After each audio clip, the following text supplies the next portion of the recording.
আল্লাহ তাআলা দরবারে লক্ষ কোটি শুকর ও সুজুদ যেই মহান রব্বুল আলামিন আমাদেরকে হায়াত তৈয়বা দান করে দুনিয়ার জান্নাতের বাগান কোরআন ও হাদিসের আলোচনার এই মোবারক মজলিসে আশা ও বসার মতো তৌফিক দান করেছেন, আলোচনা শোনার মতো সুযোগ করে দিয়েছেন। এজন্য সকলের শুকর আদায় করি, আলহামদুলিল্লাহ। আমি যে হাদিস শরীফ তেলাওয়াত করেছি, রাসূল করিম সাল্লাল্লাহু আলাইহি ওয়াসাল্লাম বলেন, দুনিয়ার মধ্যে দুই ধরনের মানুষ সবচেয়ে ভালো। কয় ধরনের? দুই ধরনের মানুষ সবচেয়ে ভালো। এক, যারা কোরআন শিখে। কোরআন শিখে না পড়ে। সবাই জবাব দেন। শিখে। শিখা আর পড়ার মধ্যে আসমান জমিন ব্যবধান। কোরআন শরীফ পড়া বা সাধারণভাবে তেলাওয়াত করা সুন্নতে জায়েদা, নফল বা মুস্তাহাব, কিন্তু কোরআন শিখা প্রত্যেকটা মুসলমানের জন্য ফরজে আইন। দুনিয়ার মধ্যে এক নাম্বার ভালো মানুষ তারা যারা কোরআন শিখে। দুই নাম্বার ভালো মানুষ যারা কোরআন শিখান। যারা শিখে তাদেরকে কি বলে? ছাত্র। যারা শিখান শিক্ষক। এক কথায় কোরআনের ছাত্র এবং শিক্ষক দুনিয়ার সবার চাইতে ভালো। নবীজি বলেছেন, এ কথায় কোন ধরনের সন্দেহ আছে নাকি? কোরআন কোথায় শিক্ষা দেওয়া হয় বলেন? মাদ্রাসায়। আমরা যদি বলি মাদ্রাসার ছাত্র এবং শিক্ষক দুনিয়ার সবার চাইতে ভালো, এ কথাটা ভুল হবে? কথা ভালোভাবে বোঝার জন্য আমরা এক কথায় বলি মাদ্রাসার ছাত্র এবং শিক্ষক সবার চেয়ে ভালো। নবীজি বলেছেন, কথা ঠিক আছে তো?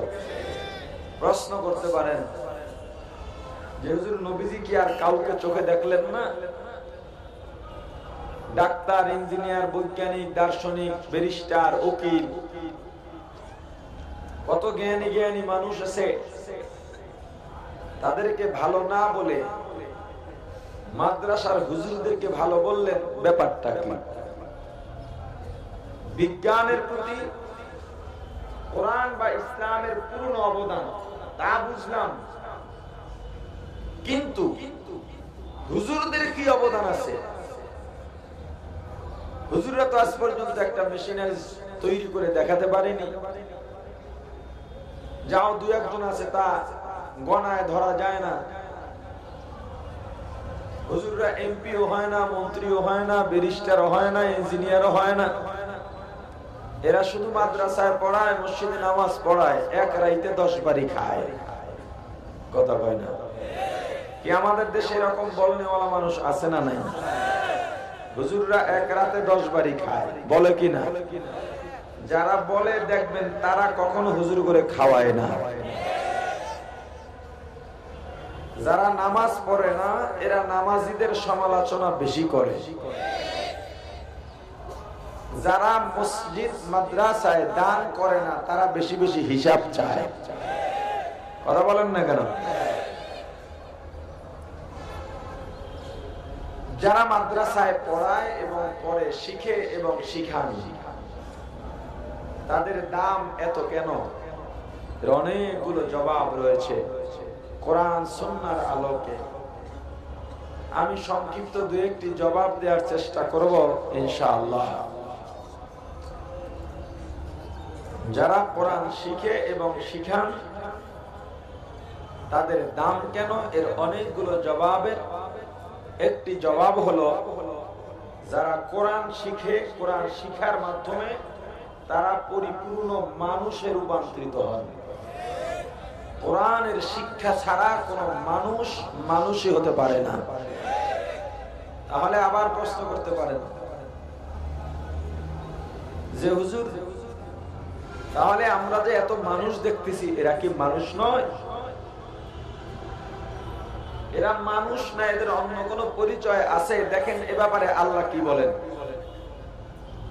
পবিত্র কালামুল্লাহ শরীফের মধ্যে আল্লাহ বলেন, وَلَقَدْ ذَرَأْنَا لِجَهَنَّمَ كَثِيرًا مِنَ الْجِنِّ وَالْإِنسِ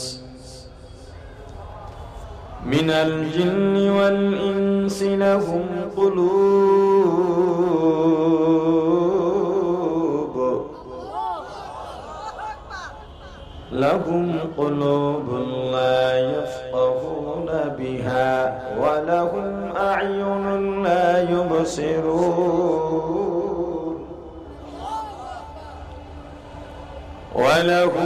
أعين لا يبصرون بها ولهم آذان لا يسمعون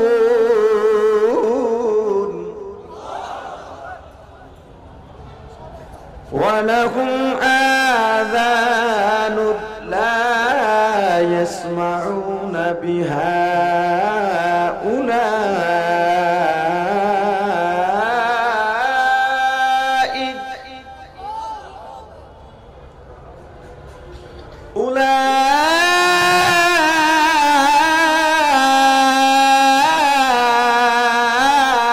أولئك كالأنعام والبصورات آدمی انصاب دے احمد ابو جہل و حامد صاحب دے ও মুসলমান ইমানদার, মানুষকে মানুষের মতো দেখলেই তাকে মানুষ বলা যাবে না।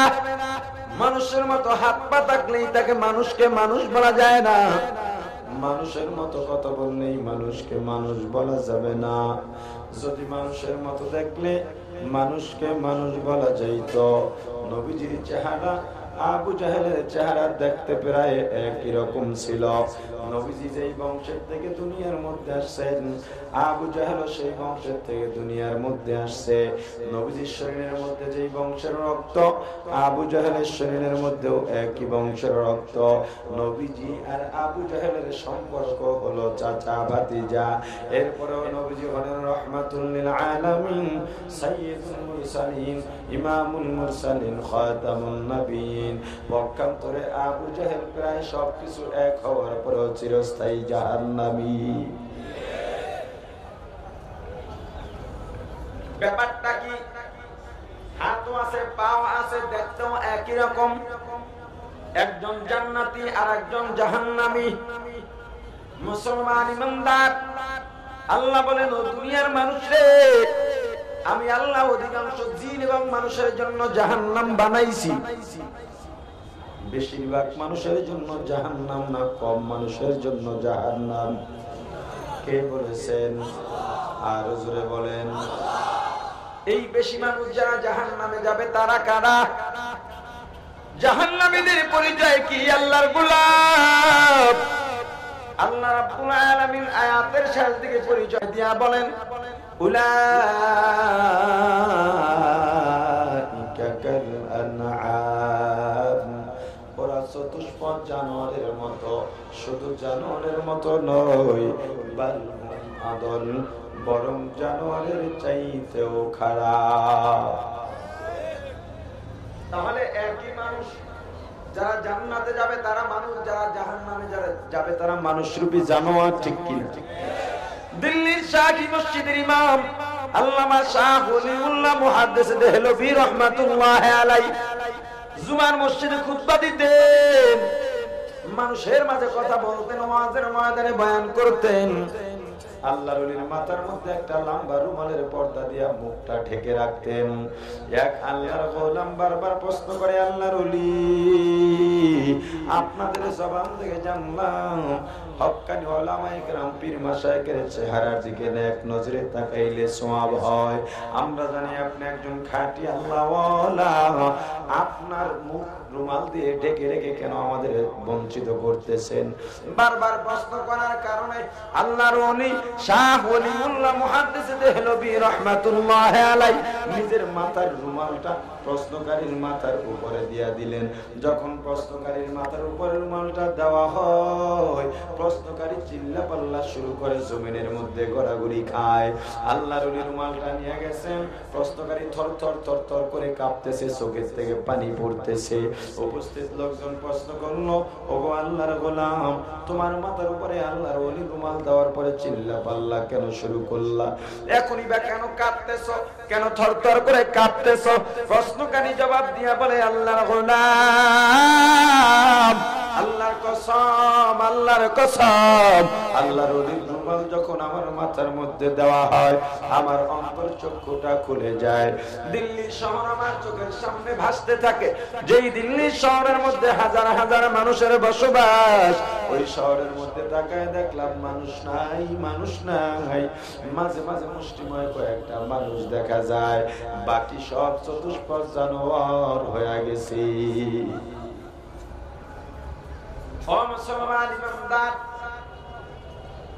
যারা কোরআন শিখতে পারে না, মানুষ হইতে পারে না, আমার কথায় রাগ করে কোনো লাভ নাই। দেখেন এ ব্যাপারে আল্লাহ রাব্বুল আলামিন কি বলেন? আর রহমান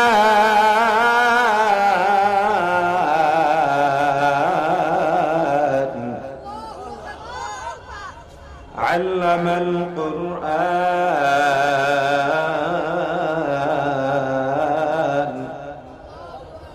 খালাকাল ইনসান।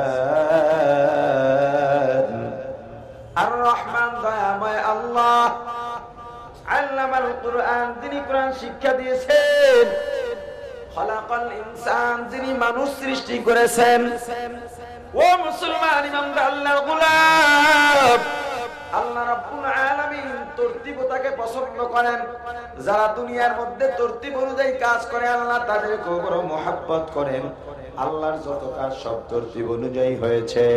কিন্তু সূরাতুর রহমান এমন এক দামি সূরা, এমন এক দামি সূরা, কিয়ামতের ময়দানে আল্লাহ রাব্বুল আলামিন জান্নাতীদের অন্তরের প্রশান্তির জন্য সূরাতুর রহমান কুদরতি জবান দিয়ে তেলাওয়াত করে শোনাবে। এমন এক দামি সূরা, এমন এক দামি সূরা। এই সূরার মধ্যে আল্লাহ রাব্বুল আলামিন তরতিব পরিপন্থী কথা কেন বললেন? আমরা তো দেখতে পাই আগে মানুষের দুনিয়াতে জন্ম হয়, তারপরে মানুষ শিক্ষা গ্রহণ করে, ঠিক কিনা? আগে মানুষের জন্ম হয়, তারপরে কোরআনের শিক্ষা পায়। কিন্তু আল্লাহ রাব্বুল আলামিন সূরাতুর রহমানের মধ্যে বললেন, আনার রহমান, আমি এমন এক দয়াময় আল্লাহ, আল্লামতুল কুরআন, যেই আল্লাহ আমি কোরআনের শিক্ষা দিয়েছি। খলাকতুল ইনসান, যেই আল্লাহ মানুষ সৃষ্টি করেছি। ও মুসলমান ইমানদার, আল্লাহ তো আগে কোরআন শিক্ষার কথা বললেন, পরে মানুষ সৃষ্টির কথা বললেন। ব্যাপারটা কি? আমরা তো দেখতে পাই আগে মানুষের জন্ম হয়, তারপরে কোরআনের শিক্ষা হয়। আল্লাহ এখানে তরতিব পরিপন্থী কেন কথা বললেন?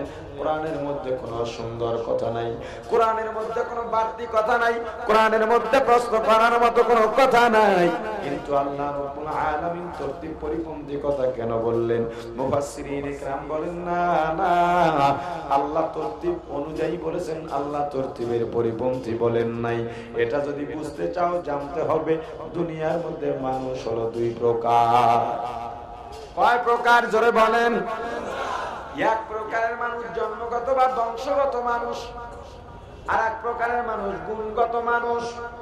জন্মগত বা বংশগত মানুষ হওয়ার জন্য আলাদা গুণের প্রয়োজন হয় না। জন্মগত বা বংশগত মানুষ হওয়ার জন্য যোগ্যতার প্রয়োজন নাই। মা বাবার ঔরস থেকে জন্ম নিলেই তাকে জন্মগত বা বংশগত মানুষ বলা হয়। এই মানুষটার দাম আল্লাহর দরবারে নাই। জন্মগত বংশগত মানুষগুলো যখন কোরআনের শিক্ষায় শিক্ষিত হইয়া কোরআনের গুণে গুণান্বিত হয়, তখনই এই জন্মগত বংশগত মানুষটা আল্লাহর দরবারে মানুষ হিসেবে বিবেচিত হয়।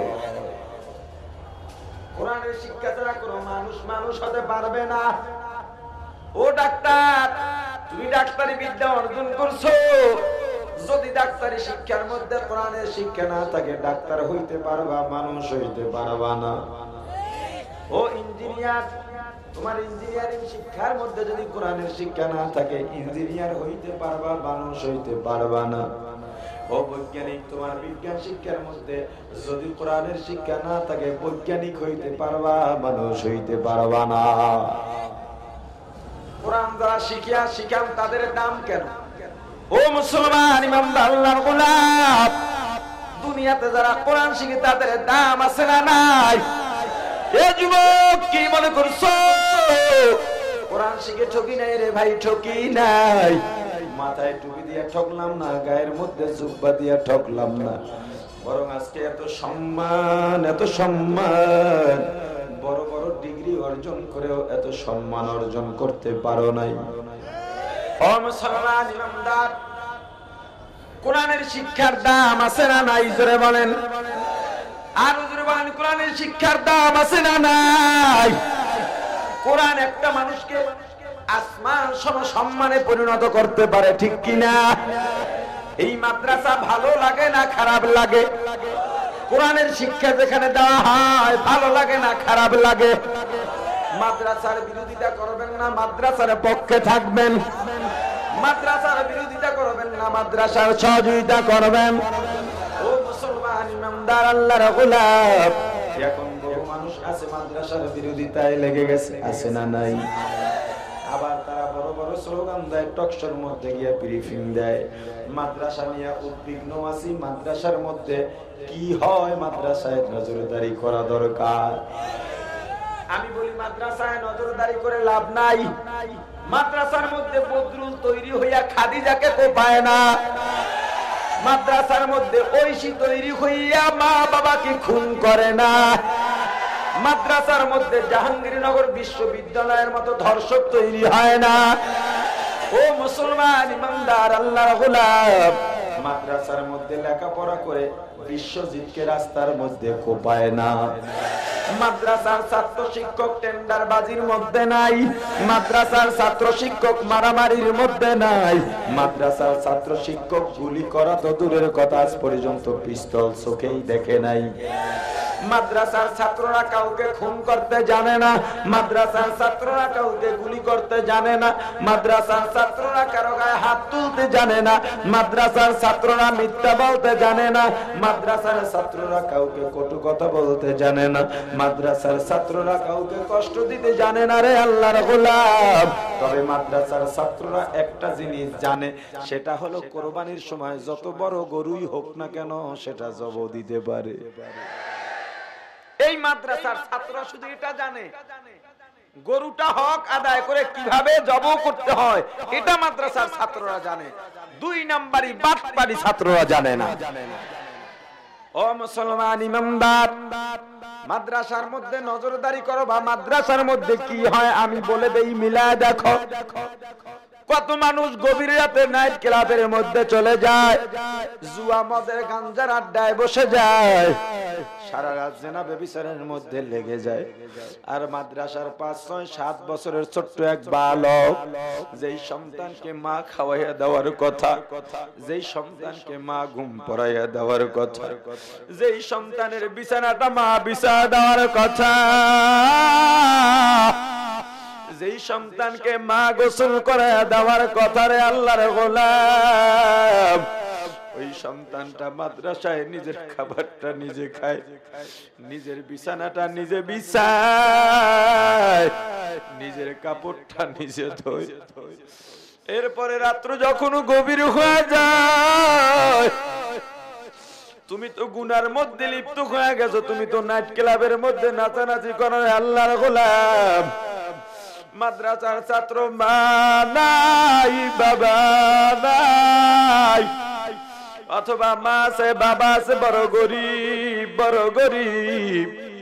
রাত্র যখন গভীর হয়ে যায়, ঘুম থেকে জেগে ঠান্ডার মধ্যে সুন্দরভাবে ওযু করে, ওযুটা বানাইয়া যায়, নামাজ বিছাইয়া নামাজ পড়ে আল্লাহর দরবারে হাত তুলে দোয়া করে আর বলে, আল্লাহ আমার মা নাই, আমার বাবা নাই, আল্লাহ আমি এক এতিম সন্তান, আমি এক গরিব সন্তান, মাকে মা বলে ডাকতে পারি না, বাবাকে বাবা বলে ডাকতে পারি না।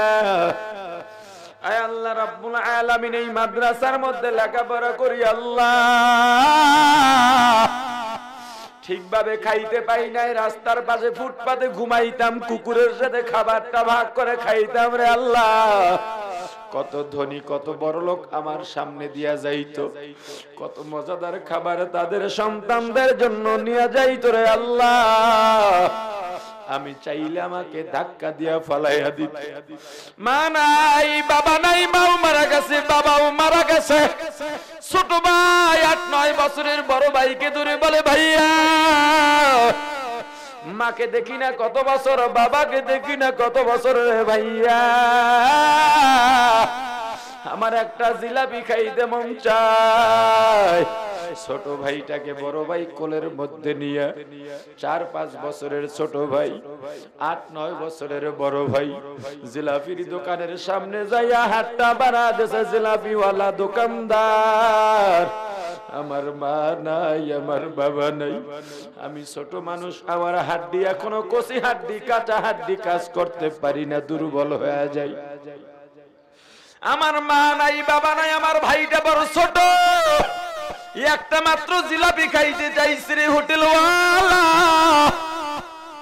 তোমার তো সন্তান আছে, তোমার সন্তান চাইলে তো ফিরা দিতা না। আমার ছোট ভাই খাইতে চাইছে, আমি তো তার চাহিদা পূরণ করতে পারি না, আমাকে একটা জিলাপি দাও।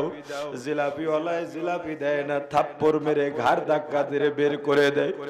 বড় ভাই চোখের পানি ছেড়ে কান্দে, ছোট ভাই বড় ভাইয়ের চোখের পানি মুছে দেয় আর বলে ভাইয়া কান্দিস না, কান্দিস না,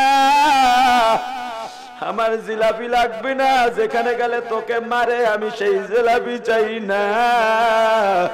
তবে বল ভাইয়া, আব্বু তো কোনোদিন তোকে মারে নাই, আম্মু তো কোনোদিন মারে নাই, এরা কেন মারে? সন্তান মা বাবার কবরের পাশে গিয়া কান্দার বলে, আও মা, এতিম করে চলে গেল, এখন আর আমাদের কেউ জিজ্ঞাসা করে না। ধনীরা কুকুরকে খাবার দেয়, তবুও গরিবকে খাবার দেয় না। ও মুসলমান ইমানদার আল্লাহর গোলাম, যদি গরিবের প্রকৃত বন্ধু থেকে থাকে সেটা একমাত্র কওমি মাদ্রাসা। গরিবদের বন্ধু যদি থেকে থাকে একমাত্র কওমি মাদ্রাসা। বড় বড় স্লোগান দাও, নির্বাচনের আগে স্লোগান দাও অমুকে গরিবের বন্ধু, নির্বাচনের সময় রিকশাওয়ালার পায়ের মধ্যে ধুলা লয়, কিন্তু যখন নির্বাচিত হয় ঘরের মধ্যে ঢুকে দরজাটা বন্ধ করে সেক্রেটারিকে দারোয়ানকে বলে দেয়, কেউ যদি আসে বলবা আমি ঘরের মধ্যে নাই। রাস্তার মধ্যে গরিব ঘুমায়, খাবার পায় না। শীতের রাত তোমার ঘরে বড় দামি দামি বিদেশি কম্বল, গরিব ছেলেটা রাস্তার পাশে ঘুমায়, শেষ পর্যন্ত পাটের ছালা আইনা গায়ে দিয়ে তারপরে ঘুমায়, ঠিক কিনা? গরিব ছাত্রগুলোকে যদি জায়গা দিয়ে থাকে বিনা খরচে পড়ালেখা করাইয়া মানুষ বানায় কওমি মাদ্রাসা। ওই মাদ্রাসার মধ্যে কি নজরদারি করবা আরো কিছু শুনাই। তুমি তো গরিবকে জায়গা দিতে পারলা না, মাদ্রাসা বন্ধ করে কি গরিবের আশ্রয় স্থলটা কি বন্ধ করতে চাও? গরিব ছাত্ররা রাত্রে ঘুমের থেকে জাগিয়া যায় নামাজ বিছাইয়া আল্লাহর দরবারে দোয়া করে আর বলে, আল্লাহ আমার মা নাই, বাবা নাই, আয় আল্লাহ এই মাদ্রাসার মধ্যে লেখাপড়া করি, টাকাও দিতে পারি না, পয়সাও দিতে পারি না, আয় আল্লাহ এলাকার যে সমস্ত মানুষগুলো 2 টাকা 5 টাকা 10 টাকা 1000 টাকা দিয়া আমাদের লেখাপড়ার ব্যবস্থা করে দিল, খাবারের ব্যবস্থা করে দিল, আল্লাহ কিছু তো তাদের প্রতিদান দিতে পারবো না। আমি একটা ছোট মানুষ হইয়া আল্লাহ তোমার দরবারে ফরিয়াদ করি, মানুষগুলোকে তুমি মাফ করে দাও। তুমি তো কুকর্ম করতে করতে সমাজের মধ্যে আকাম ডাকতেছো, গজব ডাকতেছো, কিন্তু মাদ্রাসার ছাত্র মাদ্রাসায় বসে তাহাজ্জুদ নামাজ পড়ে তোমার জন্য দোয়া করে আল্লাহর গোলাম।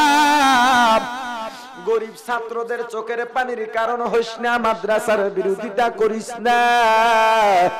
যদি ছোট ছোট বাচ্চারা তোমার প্রতি কষ্ট পাইয়া চোখের পানি ছেড়ে গভীর রাতে একবার কেঁদেই ফেলে, তোমার পতন দুনিয়ার কেউ ঠেকাতে পারবে না। মুসলমান, বাহাদুরি করিও না, বাহাদুরি করিও না, বাহাদুরি করিও না। একটা সন্তান মাদ্রাসার মধ্যে দিলা না, বড় বাহাদুরি করো। ও আল্লাহর গোলাম, ও মুসলমান, 5টা সন্তান ডাক্তার, ইঞ্জিনিয়ার, বৈজ্ঞানিক হয়ে গেছে, বড় বড় গল্প করো, চাপাবাজি করো, কিন্তু তুমি মারা যাওয়ার পর তোমার জানাজা পড়াবে এমন একটা সন্তান তুমি বানাইতে পারো নাই। তুমি তো আসলে বাবা নও, বাবা নামের কলঙ্ক। ও পর্দালের মা, কয়দিন গভীর রাতে স্বামীকে নিয়ে আল্লাহর দরবারে দোয়া করছো, আল্লাহ রব্বি হাবলি মিনাস সালিহিন, আয় আল্লাহ নেক সন্তান দেন, নেক সন্তান দেন। একদিন তো দোয়া করো না রে আল্লাহর গোলাম। যদি দোয়া করতা আল্লাহ পয়গম্বর ইসমাঈলের মতো আল্লাহ সন্তান দিতেন, ঠিক কিনা? ওই মা বাবার কপাল কত ভালো, যেই মা বাবার সন্তান হয় কোরআনের আলেম। ওই মা বাবার কপাল কত ভালো, যেই মা বাবার সন্তান হয় কোরআনের হাফেজ।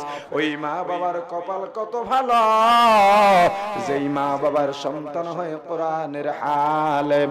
ওই মা বাবার কপাল কত ভালো, যেই মা বাবার সন্তান হয় মসজিদের ইমাম। ওই মা বাবার কপাল কত ভালো রে আল্লাহর গোলাম, যেই মা বাবার সন্তান হয় মাদ্রাসার শিক্ষক। ওই মা বাবার কপাল কত ভালো, যেই মা বাবার সন্তান হয় ইসলামের খাদেম। ও মুসলমান ইমানদার আল্লাহর গোলাম, বেশি বেশি দোয়া চাই, আমিও দোয়া করি আল্লাহর গোলাম। আপনাদের মাঝে আজকে এত বড় মাহফিল দিন থেকে শুরু হয়। এই এলাকায় দিনে একক মাদ্রাসার পক্ষ থেকে দিনে প্রোগ্রাম শুধু আমরাই শুরু করেছি। যাত্রাবাড়ি মাদ্রাসায় হয়, সেটা তো দাওয়াতুল হক, বড় সংগঠনের ইজতেমা। কিন্তু মারকাজুত তাকওয়া এটা কোনো সংগঠন নয়, একটা মাত্র প্রতিষ্ঠান। আমি গুনাহগারে যারা খাদেম, জানি আমার যোগ্যতা নাই, আমার ইলম নাই, জানি আমার কোনো ইলম নাই, কোনো যোগ্যতাও নাই, তবু মুরব্বিদের নির্দেশে মাদ্রাসা করলাম, চালাইতেছেন আল্লাহ। আপনাদের দোয়া ও পরামর্শ নিয়ে চালাই। আজকের এই মাহফিল থেকে আপনাদের কাছে দোয়া চাই। আমি জানি এখানে যত মানুষ আছেন বেশিরভাগ মুসাফির, অনেক দূর থেকে আসছেন। কিছুক্ষণ আগে একজন গেছেন, হুজুর আমরা হাতিয়ার থেকে এসেছি, 4টিখানি কথা নয়, নদী পার হইয়া হাতিয়া দ্বীপ থেকে এখানে এসেছেন। ও আল্লাহর গোলাম, আপনাদেরকে কি দিব, দেওয়ার মতো তো আমার কাছে কিচ্ছু নাই। আমি আপনাদেরকে কিছু দিতে পারবো না, দোয়া করতে পারবো, জানি না আল্লাহ কবুল করবেন কিনা। আল্লাহর গোলাম, আপনাদের এত ভালোবাসা, এত ভালোবাসা, এর মূল্য দেওয়ার যোগ্যতা আমার নাই। আমি এত বড় গুনাহগার, এত বড় গুনাহগার, আল্লাহর কাছে বলতে লজ্জা পাই। এত গুনাহ কিভাবে আল্লাহর কাছে মাথা উঁচু করে দাঁড়াবো? আপনাদের ভালোবাসার প্রতিদান যেন আল্লাহ আপনাদেরকে দান করেন, বলেন আমিন। আর জোরে বলেন আমিন। ও আল্লাহর গোলাম, মাদ্রাসার মধ্যে যদি নজরদারি করতে চাও, আমিও পরামর্শ দেই, ভালোভাবে নজর লাগাও। মাদ্রাসার মধ্যে যদি নজরদারি বাড়াও, তাহলে আমার বিশ্বাস মাদ্রাসাওয়ালার সোহবতে তুমিও আল্লাহর ওলি হইয়া যাইতে পারবা। সোহবতে সালেহ তোরা সালেহ কুনাদ, সোহবতে তালেহ তোরা তালেহ কুনাদ। ও মুসলমান ইমানদার আল্লাহর গোলাম, আপনার সন্তানকে মাদ্রাসার মধ্যে পড়ানোর নিয়ত করতে পারেননি, কথা বলেন না কেন? ঠকবেন না, ঠকবেন না, ঠকবেন না। ও আল্লাহর গোলাম, বাড়াবাড়ি করি না, চাপাবাজিও করি না, মাস্তানিও করি না, বাহাদুরিও করি না, তাফালিংও করি না। আজকে সারা দেশ নয়, দেশের বাহিরেও তো সফর করলাম। ও মুসলমান, এত সম্মান, এত সম্মান, এত সম্মান যোগ্যতা দিয়া আসতে পারি নাই রে বাবা। পীর মাশায়েখ মুরব্বি ওস্তাদদের জোতা ঠিক করতে করতে আল্লাহ এত দূর এনেছেন, নিজে কোনো যোগ্যতা দিয়া আসতে পারি নাই।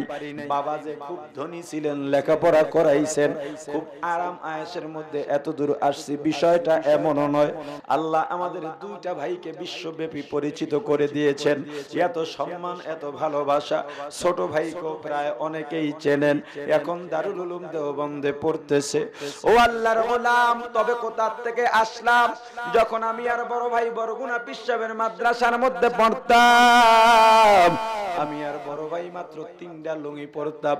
আমার বাবা বড় গরিব ছিলেন, টাকা ছিল না, পয়সা ছিল না, লেখাপড়ার খরচ দিতে পারতেন না। দুই ভাই 3টা লুঙ্গি পরতাম। সকালে একজন গোসল করলে একটা লুঙ্গি ভিজা শুকাতো, তারপরে দুপুরে আর একজন গোসল করতাম। 2 বেলা খাবার পাইতাম মাদ্রাসার থেকে, পেটও ঠিকভাবে ভরতো না। ডাউল এত পাতলা, এত পাতলা, ওই ডাউল দিয়েই খানার পরে আবার হাত ধুইতাম। 10 বাড়ির কালেকশন করা চাউল, কত পোকা। মাঝে মাঝে খানার প্লেটে ডাউলের উপরে পোকাগুলো ভেসে উঠতো, মাঝে মাঝে চোখের পানিতে ডাউল ডাবল হইয়া যাইতো রে আল্লাহর গোলাম। কত ধনীর সন্তানরা আলু ভর্তা বানিয়ে খাইতো, তরকারি রান্না করে খাইতো, আমরা তো শুধু ডাউল দিয়া খাইতাম। মাঝে মাঝে আসরের পরে বাড়ির দিকে তাকাইয়া তাকাইয়া কাঁদতাম।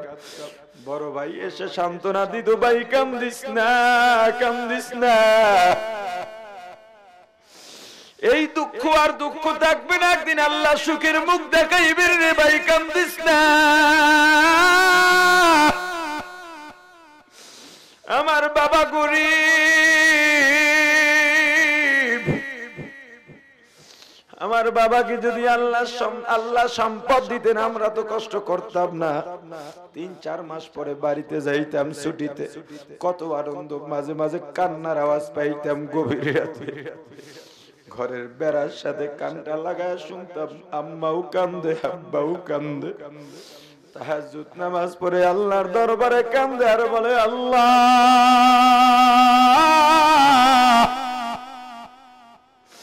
সন্তান দিয়া দুনিয়ার কামাই চাই না রে মালিক, আয় আল্লাহ মারা যাওয়ার পরে যারা জানাজা পড়াইতে পারে। আরে আজকে এত খাবার কে খায়? আল্লাহ কবুল করছেন কিনা জানি না, তবে মা বাবার চোখের পানি আল্লাহ বৃথা যাইতে দেন নাই।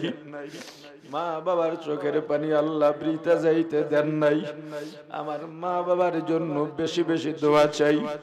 আজকে মানুষ আমাদের পরিচয় দিয়া আমার মা বাবাকে চিনতে চায়। যখনই কেউ বলে হুজুর আপনার বাবা আপনার মা গর্বিত, আমি বলি না না, বরং আমার বাবার মতো বাবা পাওয়ার কারণে আমরা গর্বিত।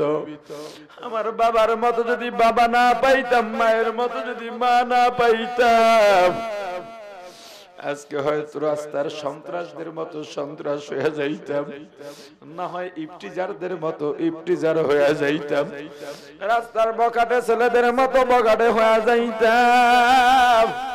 মা বাবার এত চোখের পানি, তার ঋণ তো জীবনও শোধ করতে পারবো না রে আল্লাহর গোলাম। আপনাদের ভালোবাসার ঋণ শোধ করতে পারবো না। আপনাদের কাছে দোয়া চাওয়া ছাড়া কিচ্ছু নাই, দোয়া করা ছাড়াও কিচ্ছু নাই। এই মাদ্রাসাটা চালাই গত 8 তারিখ যখন চট্টগ্রাম পলো গ্রাউন্ডের বয়ান শেষ করে সকালবেলা চাঁদপুর মাহফিলের জন্য রওনা হইলাম। গাড়িটা 100-র উপরে গতিবেগ ছিল। হঠাৎ করে একটা চাক্কা ব্রাস্ট হয়ে গেছে, স্টার্টিং ফ্রি হয়ে গেছে, ড্রাইভার যেদিকে ঘুরায় গাড়ি সেদিকে যায় না। গাড়ির মতো গাড়ি ঘুরতেছে বিশ্বরোধ, সামনে পিছনে গাড়ি ভর্তি। গাড়িটা একবার বামে দৌড় দেয়, আবার ডানে দৌড় দেয়। চাইলে পানির মধ্যে পড়ে গেল মারা যাইতাম। আইল্যান্ডের সাথে বাড়ি খাইয়া আর একটা চাক্কা ব্রাস্ট হয়ে গেছে। আশপাশের মানুষগুলো দাঁড়ায় গেছে, করুণ একটা মৃত্যুর দৃশ্য সবাই দেখতেছে রে আল্লাহর গোলাম। কিন্তু হঠাৎ হঠাৎ করে ড্রাইভার যখন স্টার্টিং বন্ধ করে দিছেন, আইল্যান্ডে বাড়ি খাইয়া আইল্যান্ডের উঁচা আইল্যান্ডের উপরে উঠে গেছে। 3টা সকের জাম্পার ভেঙে গেছে। সকের জাম্পার উপরে গাড়ি দাঁড়িয়ে থাকে, মাত্র 4টা সকের জাম্পার থাকে। 3টা ভেঙে গেছে, সিবি জয়েন্ট ভেঙে গেছে, এক্সেল ভেঙে গেছে, 4টা চাক্কা টাল হয়ে গেছে, পিছনের চাক্কা ভিতরে ভেঙে ঢুকে গেছে। এরপর আল্লাহ বাঁচায় রাখছেন। যদি আমি মারা যাইতাম এই মাদ্রাসা চলতো না, বন্ধ হয়ে যাইতো। আমার বাড়ি কুয়াকাটা, মাদ্রাসা করলাম আপনার এলাকায়। আমি যদি না থাকি মাদ্রাসা চালান লাগবে আপনার। কথা বলেন না কেন? যদিও কষ্ট করে মাদ্রাসা প্রতিষ্ঠা করলাম, খেদমত করি রে আল্লাহর গোলাম, কিন্তু এই মাদ্রাসা কিন্তু আপনাদের মাদ্রাসা। এই মাদ্রাসা আপনাদের মাদ্রাসা। এই মাদ্রাসার মালিকও আপনারা। এই মাদ্রাসার সব রক্ষণাবেক্ষণকারীও আপনারা। আমি বাহিরে কালেকশন করি না, আপনারা সবাই জানেন। যদি করতাম রমজান কোরবানিতে আপনাদেরকে বিরক্ত করতাম।